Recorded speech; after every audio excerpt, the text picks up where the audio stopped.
Alors, quelle est la valeur ajoutée de l'avocat? La valeur ajoutée de l'avocat, c'est d'avoir été confronté à des situations qui deviennent de plus en plus courantes, à savoir un MNA qui pourrait saisir tout à la fois le juge administratif et le juge des enfants. Pourquoi? Le juge des enfants, d'abord, pour contester la décision prise par le département de ne pas l'admettre à l'aide sociale à l'enfance, car il y avait une majorité considérée comme évidente par les services du département.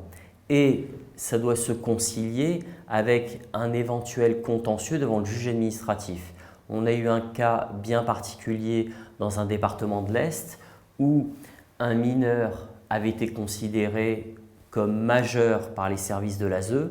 Le juge des enfants avait considéré que les services du département s'étaient trompés et avait imposé au département de prendre en charge cet enfant. Le département a eu des informations par la préfecture, des informations qui lui ont fait dire que ce que le juge des enfants avait qualifié comme un MNA était en réalité un demandeur d'asile, et c'est des informations qui ont conduit le département à saisir le juge des enfants de cet élément nouveau.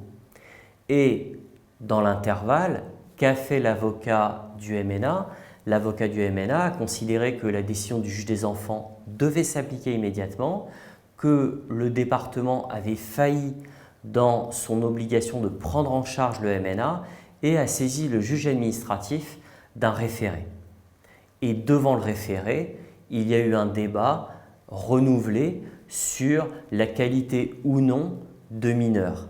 Et pour un même dossier, il y a eu l'appréciation du juge des enfants qui lui a considéré qu'il y avait un MNA, donc un mineur isolé de ses représentants familiaux, et un juge administratif qui lui a considéré que la précédente demande d'asile pouvait conforter la position du département sur le refus de prise en charge de ce mineur qualifié de MNA par le juge des enfants.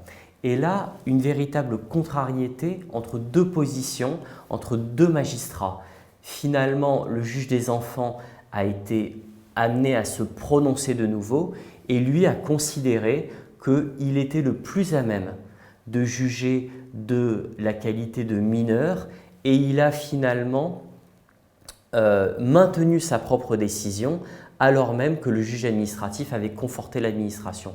Donc on est vraiment sur un cas topique où le même mineur avec le même avocat va pouvoir être considéré comme majeur par une juridiction, la juridiction administrative, mineur par la juridiction civile, le juge des enfants. C'est le juge des enfants qui a eu le dernier mot, et c'est finalement l'illustration qu'on doit être en capacité de maîtriser les deux contentieux, le contentieux administratif et le contentieux judiciaire.